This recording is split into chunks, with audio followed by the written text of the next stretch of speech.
Hey there, and welcome back to another Your Friendly Neighborhood Spider-Man video. And today we're going to be talking about episode 5, The Unicorn Unleashed, which follows up from the big cliffhanger of Mila, the last member of the Russian gang that hasn't been arrested, meeting up with Dr. Octavius to get her hands on some gear she can use to help her friends, and also with Peter accidentally revealing that he's Spider-Man in front of Harry Osborn. I've been loving this show so far, and so let's hope this one keeps up the quality I've started to expect from the writing. So yeah, let's jump into it. Okay, so we start off the episode following Mila as she meets up with Octavius. I love the Octavius design. It amuses me that somehow they managed to make him seem so creepy and menacing with those dark glasses and the creepy voice and the facial expressions, and also the fact that he's just an absolute unit looking at him, but at the same time, they managed to turn him into a massive dork, especially with that terrible haircut. Mila's brought the money, but she doesn't have the rest of her crew, and so she's decided to spend it all on an enhancement that'll allow her to free them from prison. I will admit, this is a bit of a shock to me. I'm so used to all criminals in superhero media being out for themselves and willing to betray each other at the drop of a hat, so having Mila feel loyalty towards her gang is a massive divergence from that trope. That's something I've noticed a lot in this show. They make the characters feel unique and diverse, make them feel real. Like how Butane wasn't trying to kill anybody and made sure the building was empty before going full pyro. There are different flavors of villain, and that makes for a more interesting show. Otto gives her a helmet that allows her to predict the movement of enemies and also to fire lasers, and she's sent off to battle. Whilst Octavius rants about how selling weapons in a warehouse is beneath him, and that he should be held up amongst the great scientists of the world, comparing himself to Tony Stark, Bruce Banner, and Norman Osborn. He especially gets enraged by Osborn, so that should be interesting too. This whole scene really was great, and in the course of 2 minutes, already laid out so much groundwork for what's going to be clearly one of the big villains of the show. Just great writing and great character work all around. We then head over to Peter, who's having an early morning meeting with Harry and Norman, just to check in after the events of the previous episode. Pretty short scene here, with the big takeaway from it being that Harry's going to be joining Team Spider-Man as the more frequent mission control for Peter, as Norman has an actual job and won't always be available.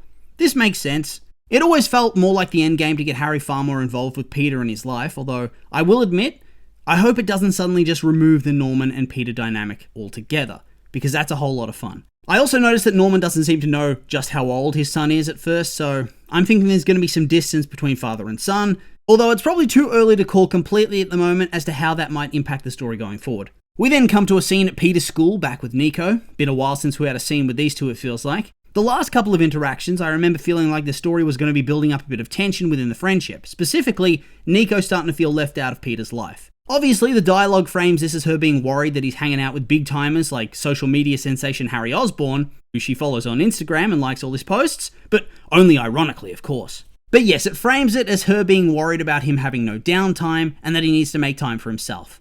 But the hesitation before she said himself makes me think she was actually thinking about making time for her. I expect this is all going to blow up within an episode or two. Speaking of blowing up, the next scene cuts to Lonnie, who's getting a lecture from his football coach because he's been missing practice to go and do work for the gang. Even as he's being lectured during school hours, Big Don is trying to call him to presumably force him to come and work with the gang.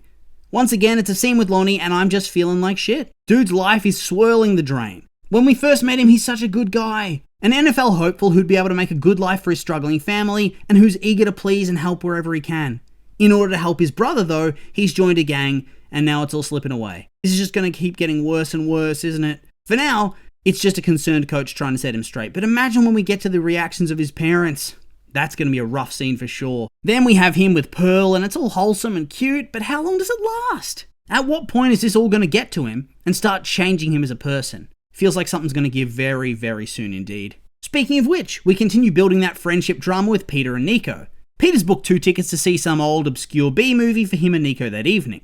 We of course know that shit is about to go down with Mila trying to bust out her friends. So there's a good chance that all of these plans are going to go belly up in the end. Peter's so far managed to avoid drama in his personal life for the most part, which is honestly rare for a Spider-Man to achieve. Usually they're juggling a lot in their personal lives, and it all comes crashing down on them at some point.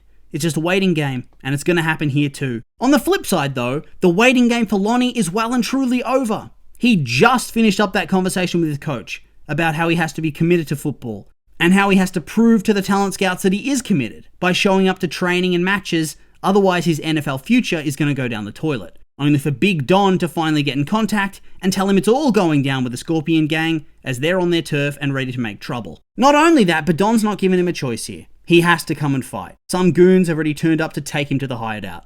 So without any other choice in the matter, Lonnie has to go with them, which makes me feel like this is going to signal the end of his football career.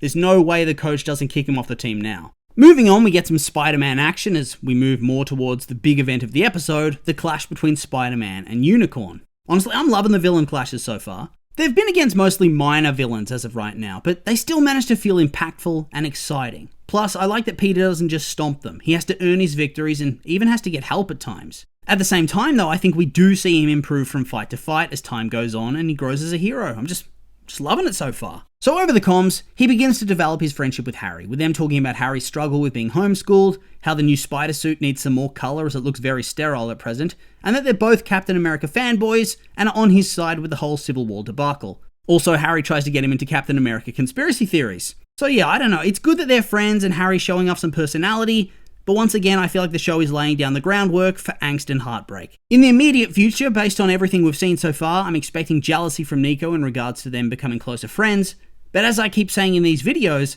we also likely have a goblin in our future, and the closer that Peter gets with them, the heavier it's going to hit. We then come to the main event. Unicorn uses her laser helmet to free her friends from what I presume was the police precinct where they were temporarily being held, but instead of doing the smart thing and getting out of there pronto, she decides she's going to have a little fun on the side by killing as many cops as she can and causing as much damage as possible, while Spider-Man gets drawn to the scene. I will say, pretty stupid of her to stay, but at the same time, I rather like we're getting all these different flavors of villains, as I said. This time we have a character who's very loyal to her friends, and so even when she could have taken the money or the gear and left them to the wolves, she didn't. She came back for them. On the flip side though, this doesn't make her a good person because she's needlessly deciding she's going to kill people. There's no point to this at all other than her having fun. But having this type of variety makes things feel more realistic and more compelling overall. Spidey arrives and the battle begins, and it seems like she's being carried hard by the helmet, which is able to track his movements to keep him somewhat pinned down by laser fire, and also tells her his movements so she can fight back. This whole battle's intercut with a rumble by the Scorpions, but to keep things streamlined, we'll tackle this fight first and then double back. Anyway, she manages to dodge everything that Peter's throwing at her, which is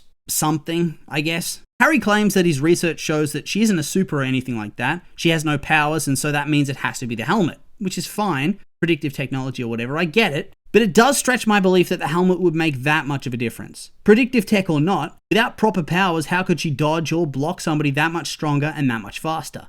Yes, he holds himself back not to kill people, but I still think it's a little bit silly. It's not like he holds himself back to be a complete weakling. He'd still be stronger than any normal person. Plus, just think about speed and reaction times. If he rapidly shoots multiple webs like a machine gun, there's no chance she could dodge them all, even if the helmet tells her how to do it. She wouldn't be fast enough. She's just a normal human. Oh well.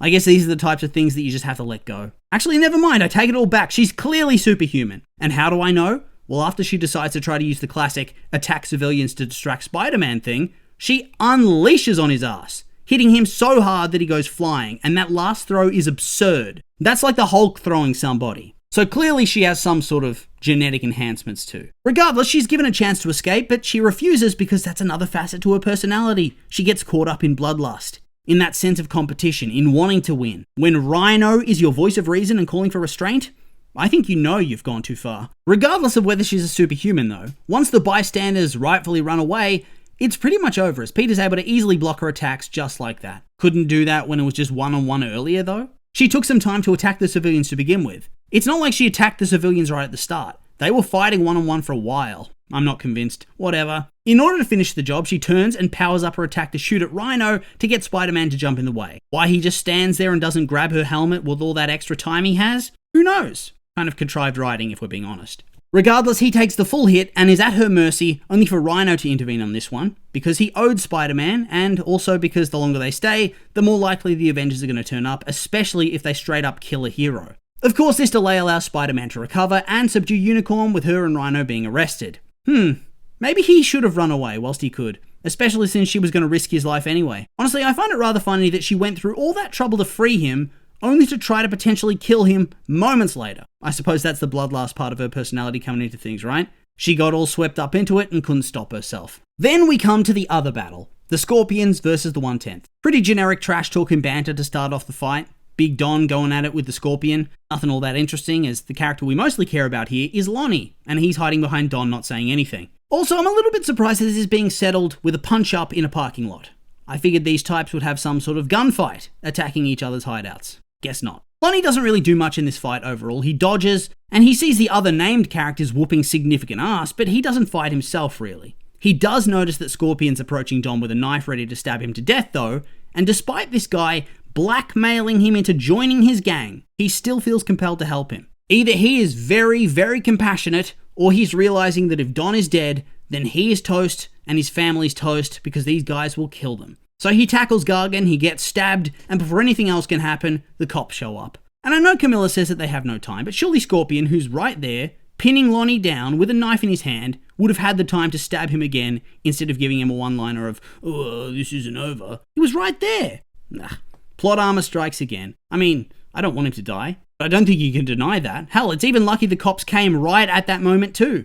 The script gods were looking out for Lonnie today. Back to Peter, and after his battle, he's just ready to sleep. After all, he was absolutely destroyed. Except he can't because he remembers just in time that he has to go and meet Nico for the movie. Luckily, he arrives mostly on time, so no cracks in the friendship just yet. Except he does bring Harry along at the same time, which is...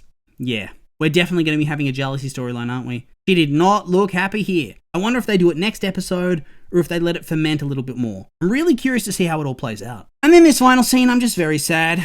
Watching the slow descent of Lonnie into becoming a legitimate criminal. He still hasn't actually done anything as of right now, but he has a taste of the camaraderie of it all. He's smiling when the gang's getting all around him, celebrating him like his team did earlier on in the season. Plus, he likes getting the name Tombstone. And it's like, I hate Dre. I hate that stupid kid. He hasn't even bothered to tell his parents about the shit he's landed his brother in. This is just so sad, man. I think it's going to get even worse from here. We're going to see his morality start to decay as he gets more and more into the lifestyle. But yeah, that's the end of the episode. And so with all that being said, these have just been my opinions, and now I'd like to hear yours. What did you think of this episode? Did you like it? Hate it? I'm curious for your thoughts, so make sure to like, comment, and subscribe, and let me know.